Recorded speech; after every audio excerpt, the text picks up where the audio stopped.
Assalamualaikum warahmatullahi wabarakatuh.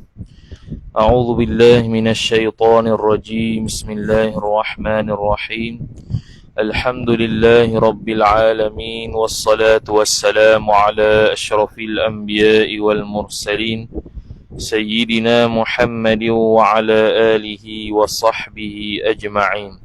سبحانك لا علم لنا إلا ما علمتنا إنك أنت العليم الحكيم ولا حول ولا قوة إلا بالله العلي العظيم رب اشرح لي صدري ويسر لي أمري واحلل عقدة من لساني يفقه قولي وسدد لساني واهد قلبي بحق نبيك محمد صلى الله عليه وسلم اللهم أغننا بالعلم وزينا بالحلم وأكرمنا بالتقوى وجملنا بالعافية نوينا التعلم والتعليم والتذكر والتذكير والنفع والانتفاع والإفادة والاستفادة والحث على التمسك بكتاب الله وسنة رسوله صلى الله عليه وسلم ودعاء إلى الهدى والدلالة على الخير ابتغاء وجه الله مرضاته وقربه وثوابه سبحانه وتعالى آمين يا رب العالمين. Kita Wisyahul Afrah wa Isbahil Falah, muka surat 20 baris 9 daripada atas. Qala al-musannifu rahimahullahu ta'ala wa nafa'ana Allah bi'ulumihi wa bi'ulumikum wa bi'ulumi masyayikhina fid darain amin ya rabbal alamin. Kata pengarang Asy-Syaikh Muhammad bin Ismail Al-Fatani rahimahullahu ta'ala, dan jika tinggal keduanya pada satu tempat daripada najis yang satu, maka wajib dihilangkan keduanya, melainkan jika uzur seperti barang yang telah terdahulu pada tinggal rasanya. Jadi sambung perbahasan berkaitan dengan najis, cara-cara untuk membasuh najis. Jadi dia kata dulu bahawasanya najis ini terbahagi kepada dua. Kita kata dulu najis ini terbahagi kepada dua. Pertamanya najis aini, ataupun dia panggil najis yang ada bau, rasa, warna, ataupun najis yang ada salah satu daripada tiga itu, ataupun najis yang ada dua daripada tiga tu, maka tu dia panggil najis aini. Dia panggil sebagai najis aini. Perlu kepada mengangkatkan ataupun menghilangkan ain najis terlebih dahulu, barulah kita akan membasuh tempat tersebut. Maka sekarang ni dia kata masalah yang seterusnya, dia kata dan jika tinggal keduanya, iaitu rasa dan juga warna. Bukan, bau dan juga warna pada satu tempat. Satu tempat ni makna satu tempat yang sama. Jadi baju ni contohnya dekat kita jatuh najis tahi contohnya. Tahi tu ada bau, ada warna. Warna hitam contohnya, bau dia busuk. Jadi kita pun jatuh najis tersebut di lengan dia, di baju lengan dia lah, di baju lengan dia ni. Maka kita pun sapulah najis tersebut. Kita pun buang ain najis. Kita pun buang ain najis dia. Zat ataupun jiring tahi itu kita buang. Lepas kita buang, kita pun cucilah. Lepas cuci-cuci, tengok-tengok masih lagi ada bau, masih lagi ada warna. Likat sangat warna tu. Tu. Zat tahi tu tak ada dah. Jiring tahi tu tak ada dah. Tapi warna dia masih kekal. Bau dia masih kekal di tempat yang sama. Bukan tempat yang berlainan. Tempat yang sama. Kalau tempat yang berlainan tu dimaafkan. Kalau tempat yang berlainan tu dimaafkan. Contohnya satu di lengan baju, satu di poket baju. Tu tempat yang berlainan. Yang dekat lengan tu dia tertinggal bau saja, yang dekat poket tu tertinggal warna saja. Warna dia masih ada. Hak tu dimaafkan. Tu dia panggil atharun najis, kesan najis. Itu dimaafkan. Tapi berbeza kalau dia tu tertinggal warna dan juga bau sahaja. Bau dan warna sahaja tinggal di satu tempat yang sama, bukan tempat yang berbeza. Maka dia kata, kalau begitu, jika tinggal warna atau bau, mana tadi? Dan jika tinggal keduanya pada satu tempat daripada najis yang satu, dalam satu tempat, najis pula sama, najis mutawassithah belaka, contohnya, maka wajib dihilangkan keduanya, iaitu bau dan juga warna tadi. Wajib kena hilangkan. Kena cuci lebih kurang 3 kali. Kena cuci lebih kurang 3 kali. Kena usaha bagi hilang. Lepas tu usaha-usaha tak hilang-hilang juga. Maka dia kata, melainkan jika uzur, jika tak mampu, seperti barang yang telah terdahulu, yang ini telah terdahulu sebut pada tinggal rasanya, rasa najis. Dulu kita sebut dah. Kalau dia tu basuh, warna hilang, bau hilang, tapi kesan ataupun rasa najis masih ada. Jisim ataupun jirim najis tu masih ada. Zat najis tu masih ada. Maka hak tu tidak dimaafkan, kena pergi cuci juga. Sehinggalah basuh 3 kali pun tak boleh juga, maka diuzurkan. Dimaafkan. Maka ketika itu dia boleh pakai pakaian tu untuk buat semayang. Tapi lain kali kalau dia ada kebolehan, kemampuan untuk menghilangkan najis tersebut, rasa najis tersebut, maka wajib hilangkan dia. Begitu jugalah di sini, kalaulah bau ataupun warna tu duduk sekali dalam satu tempat, maka tidak dimaafkan pada asalnya, kena basuh sampai bersih. Basuh 3 kali tak habis juga, maka diuzurkan, dimaafkan juga, macam tinggal rasa pada pakaian. Dan maka dimaafkan dia, dimaafkan tinggal bau dan juga warna pada satu tempat tersebut. Maaf ni makna apa? Makna najis masih kekal, cumanya nisbah najis tu tetap najis. Tapi dimaafkan lah. Dimaafkan untuk pakaian semayang, dimaafkan untuk semayang, dimaafkan kalau untuk tawaf dan apa-apa yang menjadi syarat sah semayangnya itu suci pakaian. Kemudian kata musannif rahimahullah subhanahu wa ta'ala, dan jika tu najis aini. Sekarang ni nak mari pula najis hukmi. Dan jika ada ia najis itu najis hukmi. Najis hukmi ni najis yang dihukumkan, najis pada hukum. Tidak ada bau, tidak ada rasa, tidak ada warna, tapi bau tu ada, tapi hukum tu ada. Hukum tu masih kekal. Hukum tu masih kekal. Apa dia? Iaitu tempat tersebut najis, pakaian tersebut najis, masih kekal kenajisan dia, sebab belum dicuci lagi, dibasuh lagi, masih kekal kenajisan dia. Jadi contoh, kalau kita jatuh tahi kucing kat baju, kucing mari berak kat baju lepas tu kita pun buanglah jising najis tu, tahi najis tokor tu kita buang. Lepas tu kita biar, kita malas nak basuh, kita pun biar sebulan. Maka lepas sebulan tu kita tengok, lepas sebulan tu kita tengok, bau tak ada, rasa tak ada, warna tak ada. Adakah dia suci? Dia tak suci lagi. Dia panggil najis hukmi. Najis pada hukum. Baju tu hukumnya najis, walaupun tak ada dah bau, tak ada dah rasa, tak ada dah warna. Sebab apa? Sebab tak ada warna, tak ada rasa, tak ada bau tu bukan disebabkan basuh, tapi disebabkan hilang sendiri pada pakaian ataupun tempat tertentu. Maka tu dia panggil najis pada hukum. Iaitu najis hukmi tu, yang tiada baginya, bagi najis tu jirim. Tokor tu tak ada, air kecil tokor tak ada, tahi tokor tak ada. Dan segala sifatnya sifat najis. Apa sifat najis tu? Bau busuknya, warnanya tak ada berlaku. Kita pernah kencing kat spenda contohnya.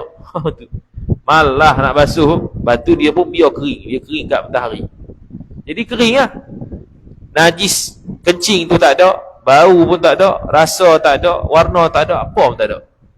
Jadi suci ke tak? Tak suci lagi. Dia panggil tu najis hukmi. Maka lagu mana kalau najis hukmi? Maka perlu basuh. Basuh dia mudah ya najis hukmi, iaitu tuangkan air di tempat tersebut. Bila tuang air tempat tersebut, kita gonyah-gonyah, tak berubah bau, tak berubah rasa, tak berubah warna, maka dia panggil suci. Suci. Lepas tu kalau kita najis tersebut najis aini, najis toko, kita kena buang dulu najis tu supaya dia jadi hukmi. Barulah kita basuh. Baru kita basuh. Maka memadailah sekali lalu air atasnya, atas tempat najis jua. Sekali wajib tu. Sekali tu wajib. Macam kita berwuduk lah. Berwuduk pun basuh muka sekali saja wajib. Basuh tangan sekali saja wajib. Sapu kepala sekali saja wajib. Basuh kaki sekali saja wajib. Kita mandi wajib sama juga mandi junub sekali saja seluruh tubuh badan kena air. Tapi sunatnya meniga. Buat kali kedua sunat. Buat kali ketiga sunat. Sunat buat 3 kali dalam basuhan. Seperti mana dalam mandi junub, seperti mana dalam wudu. Sama, semua 3. Hak tu yang sunat. Kalau tak mau yang sunat tu paling kurang 1 ni. Lepas tu kesan air tu dia panggil air ghasalah, air basuhan. Air basuhan tu kalau tidak berubah bau, tidak berubah rasa, tidak berubah warna, dia mustamal. Tapi kalau dia berubah salah satu daripada 3 sifat tu, dia jadi air mutanajis lah. Air basuhan tu jadi air mutanajis. Maka kita tidak boleh tadah untuk ambil air semayang semula kalau dia tu air mutanajis. Tak boleh. Air yang terkena najis. Okay. Kemudian kata musannif rahimahullah subhanahu wa ta'ala, dan kencing kanak-kanak laki-laki yang belum lagi makan dan minum yang lain daripada laban ataupun susu atas jalan mengenyangkan dahulu, atas jalan mengenyangkan lagi pula dahulu, yakni sebelum daripada lalu masa 2 tahun, sucilah tempatnya. Panjang ni nak cerita pula cara menyuci najis mukhaffafah. Cara menyuci najis mukhaffafah. Najis mukhaffafah apa dia? Satu saja, iaitu budak lelaki yang umurnya kurang 2 tahun dan dia kencing. Dia tak makan selain daripada susu ibu. Tak makan ni maksudnya makan yang mengenyangkan, bukan tak makan langsung sehingga tak makan ubat, bukan. Ubat tu tak ada apa, sebab ubat tu bukan mengenyangkan, ubat tu nak merawat penyakit. Jadi kalau dia telan ubat tak ada masalah, tidak mengganggu dia tu jadi najis mukhaffafah. Tapi kalau dia makan benda selain susu ibu dan dia tu mengenyangkan, maka automatik lepas pada tu air kencing dia jadi mutawassithah.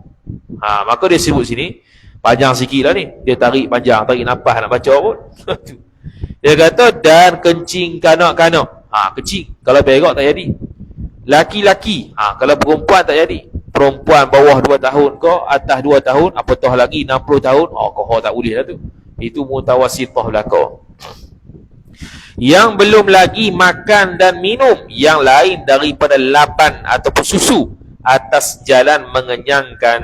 Dia tidak makan benda lain selain susu ibu untuk kenyangkan perut dia. Dia tak makan. Dia makan susu ibu je. Selama 2 tahun. Dahulu, yakni sebelum daripada lalu masa 2 tahun. Mana 2 tahun ke bawah.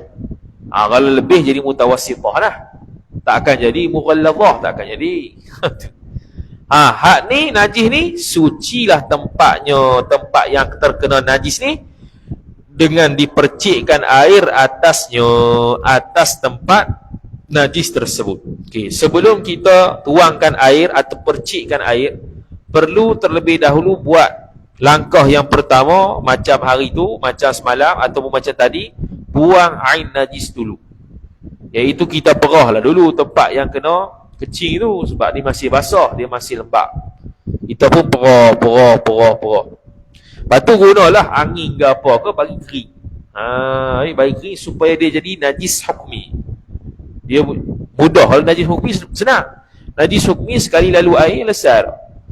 Jadi lepas jadi najis hukmi, kita pun titiklah dekat bahagian yang terkena najis mukhaffafah. Titik dia banyak mana? Sebanyak lebih daripada najis tu. Kalau najis besar ni, maka titik air besar ni lah, lebih daripada najis. Itu kalau kita nak basuh cara titik air. Kalau nak basuh dekat sinki tu, tafadhal lah, sila. Nak basuh dalam mesin basuh kau, lagi bagus lah tu. Hak tu tak ada khilaf lah. Hak tu tak ada khilaf. Biasa orang cerita, orang tanya mesin basuh lagu mana. Mesin basuh automatik, mesin basuh manual, dua-dua boleh basuh najis belaka. Boleh kita campurkan baju yang najis dengan baju yang suci sekali, dan dia akan basuh banyak kali, maka suci semua baju dalam tu. Tu disebut dalam kitab Syarah Al-Yaqutun Nafis. Syarah Al-Yaqutin Nafis. Sama ada mesin automatik ke, mesin manual ke. Manual tu dengan syarat kita banyak kali basuh lah. Kalau automatik memang confirm banyak kali basuh. Manual ni kita kena buat sendiri, jadi kita kena basuh banyak kali. Basuh banyak kali yang air mutlak, bukan air sabun. Yang air mutlak. Air sabun kemudian. Kalau air sabun buh dulu, tak habis lagi lah najis tu. Dia kena buh air mutlak dulu. Lepas beberapa kali, 2-3 kali pusingan, buhlah air sabun, lepas pada tu selesai. Itu mesin basuh. Jadi mesin basuh tidak ada masalah untuk kita campurkan pakaian yang kotor dengan pakaian yang bersih. Kalau nak campur lah. Kalau tak mau campur pun tak apa. Kalau nak asing lagi bagus. Kalau tak mau asing pun sah. Asalkan basuh banyak kali. Habis. Kemudian kata musannif rahimahullah subhanahu wa ta'ala. Mana tadi? Dipercikkan air atasnya sekira-kira diratakan air. Dirata. Maknanya rata segala air itu di permukaan yang kena najis itu. Kena rata lah. Bahkan kena lebih sikit daripada qadar najis tu. Dan tertinggi air atasnya, atas tempat najis. Tertinggi ni makna air itu ada di atas dia lah. Bukan air di bawah dia. Air kat atas najis tu lah. Atas tempat najis tu lah. Kita tuang satu benda, mestilah air berada di atas dia. Mana ada air berada di bawah. Jika tiada mengalir sekalipun, walaupun tak mengalir, sebab ni najis mukhaffafah. Najis mukhaffafah tak syarat mengalir. Hanya titik je. Titik bukan mengalir. Titik je. Allah, berapa sangat. Macam kita percik spray tu lah. Kerak-kerak. Tu pun, itu dia panggil titik tu. Kalau dia kita spray banyak kali, sehingga dia mengalir, baru dia panggil air mengalir. Tapi kalau spray 1-2 kali, itu air bukan mengalir. Bila bukan mengalir, maka kita basuh dengan air itu tidak dia panggil basuh, dia panggil sapu. Jadi untuk najis mukhaffafah, kita boleh guna spray itu. Nak guna spray boleh. Pak. Wajut tak syarat mengalir. Sekali 2 boleh dah. Asalkan meratai air di tempat najis. Kalau tak meratai air, tak jadi juga. Meratai air di tempat sekeliling najis dan lebih sikit daripada dia untuk menyucikan tempat najis tersebut. Maka tak dapat tiada daripada diperahkan jirim najis dahulu. Tu dia kata. Ni dah dia panggil cara menghilangkan jirim kecil najis tu sendiri. Kecil tu sendiri. Caranya pertama perah ada basah. Kalau tak mau perah, ataupun keringnya, kering najis itu hingga tiada tinggal padanya, pada tempat tersebut. Bagi kering, guna sekarang mesin macam-macam nak bagi kering. Mesin apa, pengering rambut ke apa, apalah orang. Apa-apalah yang berangin, ada kat rumah tu. Kalau kat kipas angin ke, kalau kita tak mau buang lah, kita nak basuh. Jadi sebelum basuh, kita keringkan dulu. Sehingga hilang jirim najis tu. Lepas pada tu, basuh. Mana tadi? Lepas pada tu, basuh.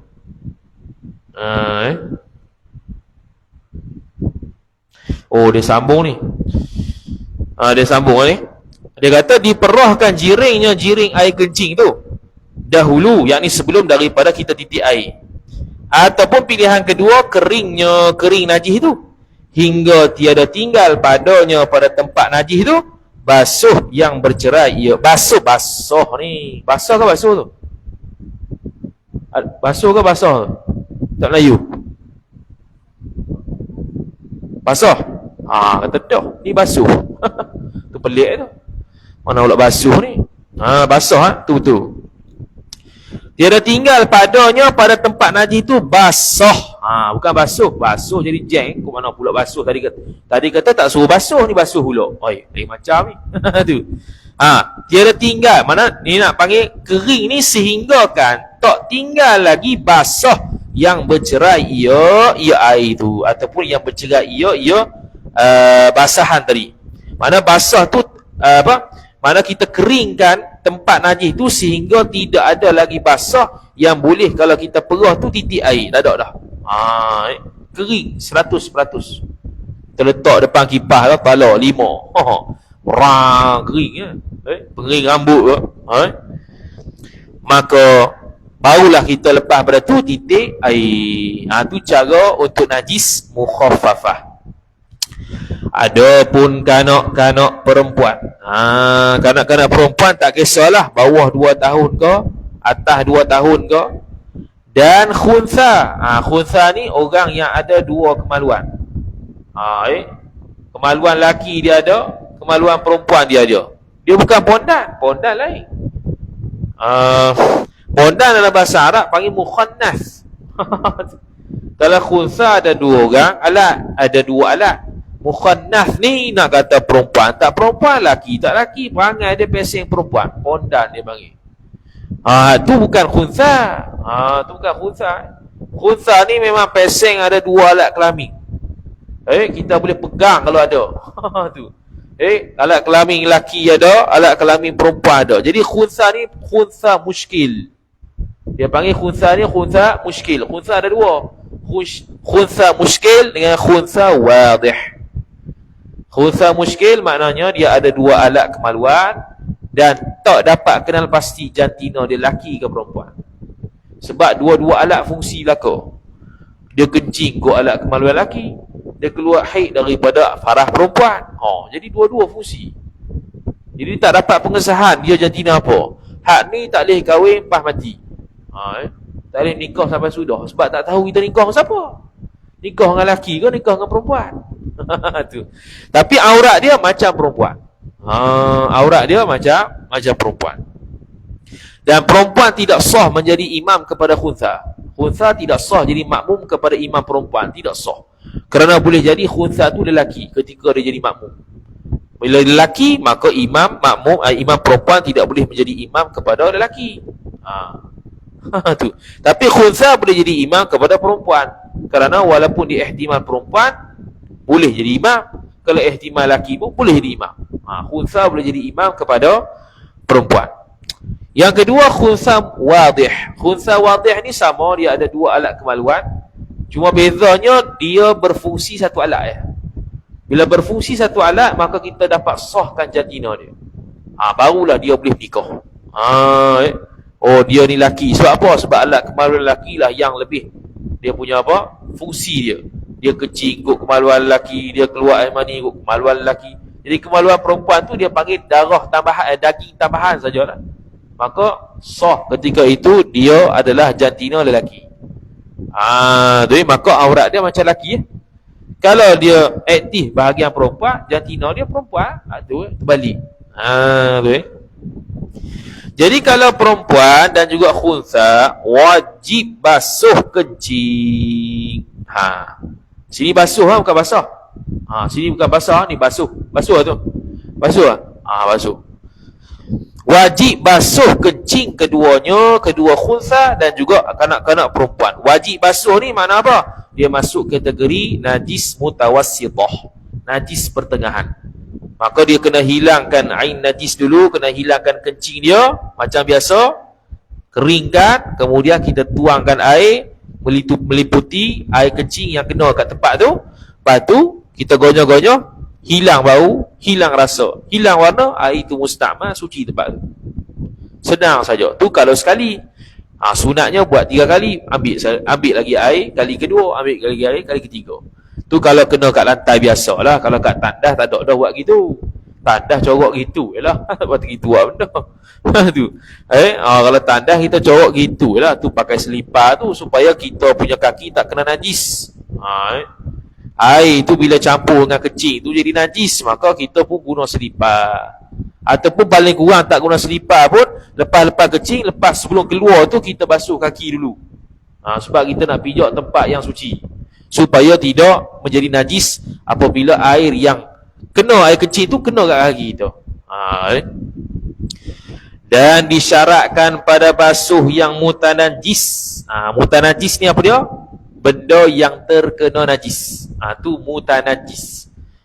Cara sebut kena elok tu. Mutanajis, bukan mutanajis. Beza tu. Kerana ada orang mengajar, ada yang sebut mutanajis. Salah tu. Dia mutanajis. Tanajjasa ya tanajjasu tanajjusan wa huwa mutanajisun. Mutanajis ni benda yang terkena najis. Dia kata, dan disyaratkan pada basuh yang mutanajis, yang terkena najis tu, datang air atasnya, atas yang mutanajis, jika sedikit, sedikit air tu. Sedikit sini mana apa? Kurang 2 kulah, kurang 200 liter. Tu sedikit sini. Sedikit sini tak boleh masuk dalam bab puasa. Kalau masuk dalam bab puasa, telan air sedikit, tak sengaja, tak batal. Tu. Tak apalah. Tapi sedikit sini dengan sedikit bab puasa lain. Sedikit bab puasa setitik sedikit dah. Dalam bab air sedikit bukan setitik. Sedikit ni kurang 200 liter. Kalau air banyak dalam bab bersuci ni, air lebih 200 liter. Gitu. Jadi sekarang ni dia kata, dan disyaratkan pada basuh yang mutanajis. Yang ini basuh benda yang terkena najis. Macam mana cara nak basuh? Datang air atasnya, atas yang mutanajis. Syarat gitu tu jika sedikit ia air. Okey, sekarang ni kita jatuh najis tahi kucing. Tahi kucing basah lah, baru berak. Kita pun ambil lah tahi tu, buang dengan tisu. Bekas-bekas tu kita ambil tisu pula, kita lap sampailah kosong tempat tu daripada najis kucing. Lepas tu kita pun letaklah air, tuang air. Itulah dia panggil apa tadi? Datang air atasnya. Itu maksud datang air atasnya, atas tempat yang kena najis tu. Air tu sedikit tak? Air tu sedikit sebab kurang 2 kulah. Takkan kita nak cuci tahi kucing tu kita ambil 1 kolah air. Tak ada itu. Ambil 1 timbal lebih kurang aja. 1 timbal tu kurang 2 kulah. Kurang 200 liter. Maka air tu air sedikit. Kita pun tuang atas tu. Maka bila air sedikit nak kena penajis, syarat dia mesti air mari atas dia. Jangan najis mari atas dia. Biasanya isu apa? Isu mesin basuh. Ataupun timba lah. Timba kita tu kita letak baju. Sebelum letak baju kita buh air contohnya. Kita letak air penuh. Nak buh baju lepas tu. Kita pun buh baju. Baju yang ada najis. Bukan baju hak kotor. Kotor tak ada najis tu. Kotor tak mesti najis. Najis mesti kotor. Ni hak najis. Contoh air kecil ke apa ke. Kita pun bawa mari air bawa mari pakaian yang terkena najis kecil tu, bawa mari atas air. Yang mana air tu berada dalam beldi tu. Kita pun letak air tu semua mutanajis. Air tu semua mutanajis. Terkena najis lah kau. Sebab apa? Sebab najis mari kepada air, bukan air mari kepada najis. Jadi kita kata tadi syarat untuk basuh tempat yang terkena najis mesti air mari atas tempat najis, bukan tempat najis mari atas air. Biasa berlaku pada ketika mana kita nak basuh baju, kita buat dalam timba ataupun mesin basuh lah. Jadi mesin basuh tu kita letak baju, Timba pun kita letak baju dulu, baru datang air atasnya. Bukannya air kita letak dulu, kemudian kita pun letak baju yang ada najis. Itu najiskan air. Bila najiskan air, pakaian suci kita hak tak kena najis pun najis belaka sebab kena air tu. Jaga-jaga tu. Ni benda yang berkaitan dengan suci dan najis.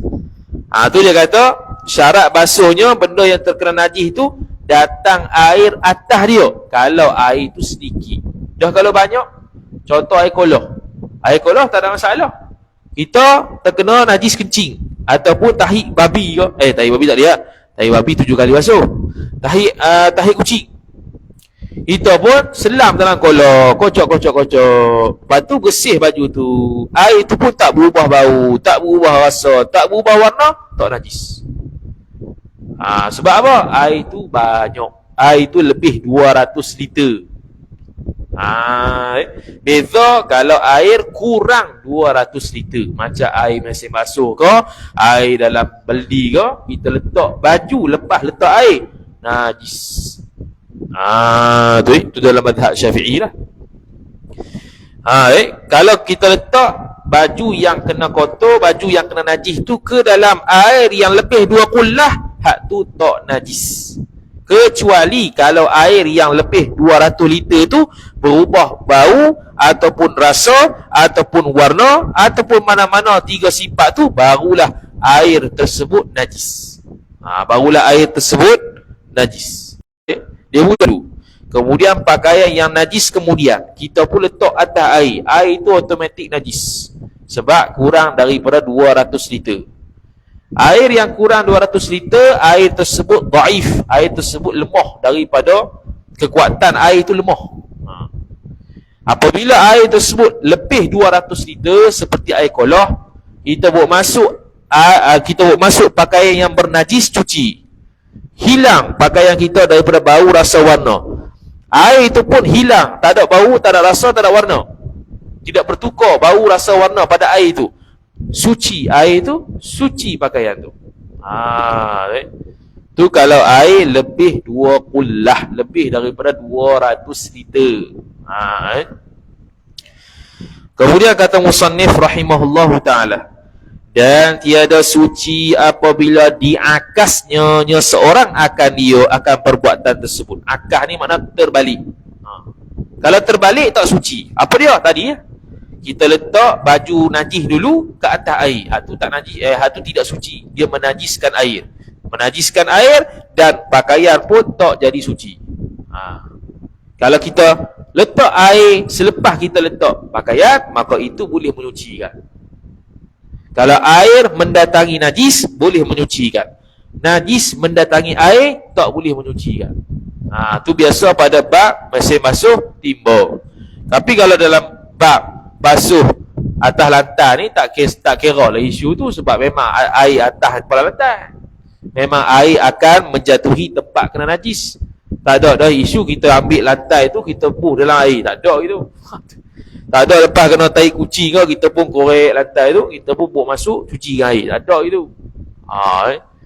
Biasanya cuci kat lantai tu kita keringkan dulu, kita perah dulu, lap dulu bagi kering, barulah kita tuang air sekitar najis tu dan hilang bau, rasa dan warna tempat tu daripada najis, maka suci. Begitulah cara nak bersihkan kapet masjid ke apa ke. Tak payah bawa keluar satu kapet masjid, tak payah. Kalau tempat tu kena bucu tu saja, kita buat kat bucu tu sudahlah. Jadi kat bucu tu ada tahi kucing contohnya. Tahi kucing basah pula, baru first, dia panggil new bar. Dia panggil apa? Tahi kucing yang baru. Baru berak. Lengah di situ.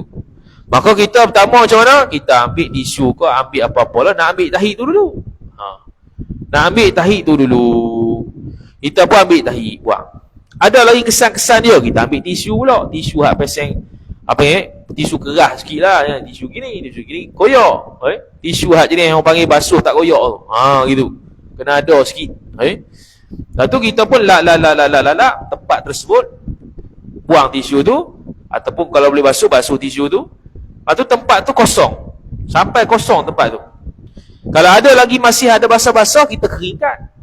Jadi sebelum kita nak boleh masuk air tu, nak boleh tuang air tu, ada proses dia. Jadi kalau kita tak mampu buat ketika itu juga, kita buatlah peringatan. Jangan lalu tempat ni ke apa ke. Kalau tempat laluan awam macam masjid lah.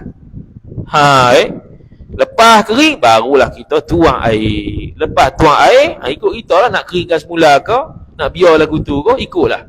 Asalkan dia tak berubah, dia dah hilang bau, hilang rasa, hilang warna di tempat yang terkena najis tu. Selesai, habis. Lepas tu basah-basah tu nak keringkan semula, sila. Tak ada masalah. Air tu air mustakmal. Tu cara basuh najis. Lepas tu kalau tertinggal warna-warna, kesan-kesan warna, kita sebut dah itu. Kalau tertinggal kesan warna, dimaafkan. Dimaafkan. Kalau kesan warna merah, merah menyala, merah kat kapek tu, tu dimaafkan. Kita dah hilangkan dah najis tu. Cuma kesan tu masih ada, itu dimaafkan. Kemudian kata musannif rahimahullah subhanahu wa ta'ala, adapun air yang banyak, air banyak, air apa? Air yang lebih 200 liter, tu air banyak, maka suci mutanajis, yakni sucilah tempat yang terkena najis itu. Suci sama ada datang air atasnya, atas mutanajis, atas tempat najis, atau akasnya, yakni sebaliknya. Kita letakkan kita letakkan baju yang terkena najis dalam air dulu, ataupun air kita letak atas baju yang terkena najis. Dengan syarat air lebih 2 kulah, dua-dua tu tidak menjadi najis, suci berlaku. Tapi dengan syarat lah, air yang lebih 200 liter tu tak berubah rasa, tak berubah bau, tak berubah warna, baru dia suci. Tapi kalau berubah, jadi najis juga air tu. Dan wajib dibasuhkan. Okey, habis dah najis. Sekarang ni najis mughalladhah pula. Dan wajib dibasuhkan daripada najis anjing dan babi, dan anak daripada salah suatu daripada kedua anjing dan babi. Sama ada anjing dengan anjing, keluar anjing, anjing dengan babi, keluar anjing, babi dengan anjing, keluar babi, babi dengan babi, keluar babi. Anjing dengan kambing, keluar anjing. Ikutlah. Kat mana-mana binatang yang digigis tubuh, anak dia tu najis macam anjing dan babi. Tak kisahlah dia tu bentuk orang ke, bentuk kambing ke, semua tu najis mughalladhah. Kemudian dia kata, kalaulah terkena wajib dibasuhkan daripada najis anjing dan babi dan anak daripada salah suatu daripada kedua anjing dan babi 7 kali. Ini mazhab kita Syafi'i. Dengan air salah suatu daripada air tu air tanah. Air tanah ni air yang bercampur debu tanah. Macam mana kita nak tahu air tu air yang bercampur debu tanah? Air tu kekeruhan. Air tu air kekeruhan. Keruh lah. Bila kita campur tanah sikit, gue jadi keruh. Jadi kalau contoh kita ni ada sungai yang keruh, sungai yang keruh, boleh lah kita basuh kat sungai tu. Tak payah cari tanah dah, sebab sungai tu dah campur dengan tanah jadi keruh. Maka kita boleh basuh kat sungai yang keruh, boleh. Sebab keruh tu dia dah campur dengan tanah, jadi boleh kita basuh dekat sungai, tak ada masalah.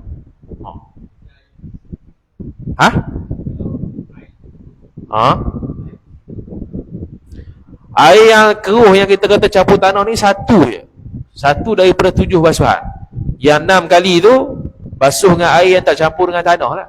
Kalau nak basuh air yang campur dengan tanah pun boleh.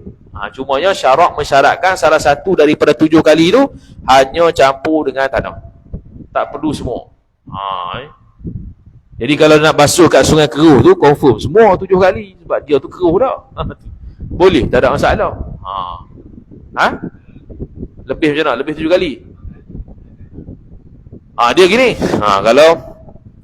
Kalau lebih 7 kali, 8 kali, lebih daripada 7 kali yang disyariatkan syarak, hukumnya makruh. Kerana membuang-buang air. Kerana apa? Kerana membuang-buang air. Kita qasak basuh lebih tu kerana nak basuh najis mughalladhah.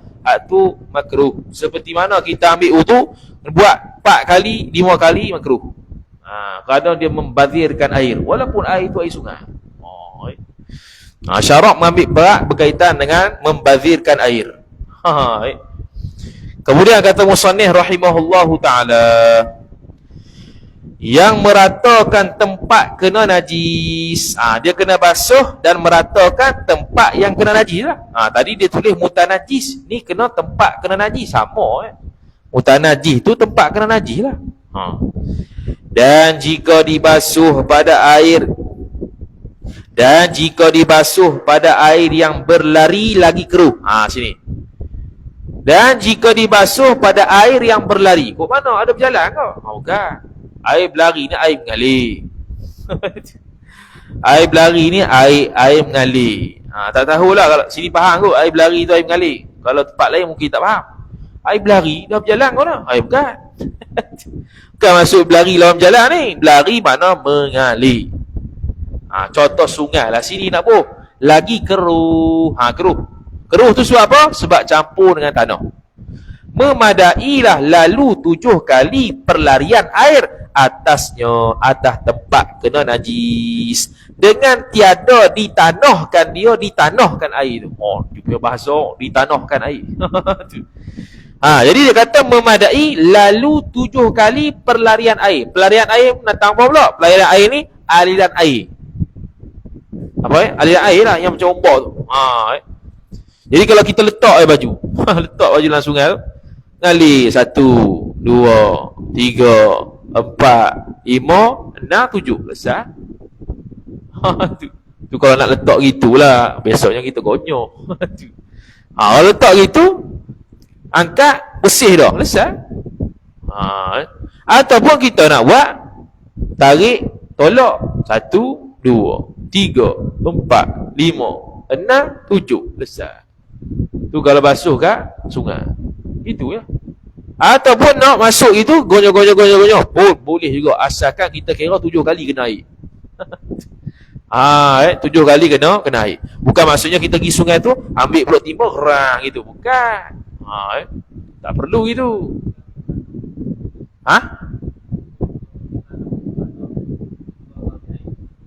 Itu kalau basuh selain sungai boleh. Okey, dia basuh selain sungai keruh lah. Kalau sungai keruh tak payah buat gitu, buat susah. Ni kalau basuh tempat biasa, lain pada sungai. Contoh biasa ni lah, kena tahi anjing. Kita pun buanglah najis anjing dulu macam tadi lah. Buang najis anjing, keringkan dulu. Lepas tu basuh 7 kali. Basuh 7 kali salah satu pada tanah ni 2 cara. Cara pertama, kita masukkan debu tanah ataupun tanah tu ke dalam air, kocok-kocok, tuang. Satu. Ataupun kita letak tanah tu tempat najis tu, kita pun tuang air pun boleh. Gitu. Itu tempat yang kalau tidak bertanah. Kalau tempat bertanah, tak payah dah cari tanah. Contoh, dia berak dekat tempat yang bertanah. Kita pun nak basuh lah. Basuh tak payah pakai tanah dah, sebab tempat tu sudah tanah. Cuma kita angkat air najis saja, selesai. Contohlah halaman rumah kita tu ada tanah. Babi anjing mari berak. Jadi kita angkutlah dulu tahi anjing tu. Masuk tu sampah kalau ke mana ke. Lepas tu tinggallah tanah situ tu. Kita pun corok 7 kali. Tak payah pakai tanah dah, sebab situ tanah dah. Mudah ya. Habis. Kemudian kata musannif rahimahullah subhanahu wa ta'ala. Okey, satu lagi. Yang dia tak sebut sini. Contoh kalau kita tak buang tokok najis anjing tu. Kita masih ada di situ. Kita pun corok. Tak keluar-keluar pas sudah. Ataupun kita corok dengan timbuk, beldi. 7 kali. 7 kali itu masih lagi ada air najis. Tak terangkat lagi najis tu. Kalau kita basuh 100 kali baru hilang air najis, itu baru kira sekali basuh. Kena tambah lagi 6 basuhan. Lepas tu kena hilangkan air najis dulu. Mudah cerita. Jadi kalau dia basuh ada lagi air najis tu, tak terangkat lagi tu. Sampailah kalau basuhan yang kali ke 100 baru tercabut air najis tu, itu baru kira sekali basuh. Baru kira sekali basuh. Kena tambah 6 lagi. Macam wuduk lah. Kita ambil perah separuh. Lepas tu perah separuh lagi. Tu kira sekali. Sebab basuhan muka yang sempurna Daripada hujung ni sampai hujung ni, daripada hujung ni sampai hujung ni. Jadi kalau kita basuh separuh, ambil lagi basuhan kedua, separuh lagi, itu bukan kira basuhan kedua, tu kira basuhan pertama lagi. Sebab tidak sempurna basuhan yang pertama, hanya separuh je. Jadi dia basuh semua muka, barulah saat dia ambil basuhan kedua, baru dikira basuhan kedua. Sama jugalah macam anjing tadi, kalau kita tidak hilangkan air najis, kita corok, air tu jadi najis lah. Najis tu tidak keluar lagi, sampailah kali ke-100 baru terkeluar najis tu, barulah hilang air najis tu, maka kita kena corok lagi 6 kali. Wallahu ta'ala a'lam. A'udzu billahi minasyaitonir rajim. Bismillahirrahmanirrahim. Alhamdulillahi rabbil alamin, wassalatu wassalamu ala asyrafil anbiya'i wal mursalin sayyidina Muhammadin wa ala alihi wa sahbihi ajma'in. Allahumma zidna ilma warzuqna fahma. Allahumma zidna ilma warzuqna fahma. Allahumma zidna ilma warzuqna fahma. Wa sallallahu ala sayyidina Muhammad wa ala alihi wa sahbihi wa baraka wa sallam. Walhamdulillahi rabbil alamin. Wassalamu alaikum warahmatullahi wabarakatuh.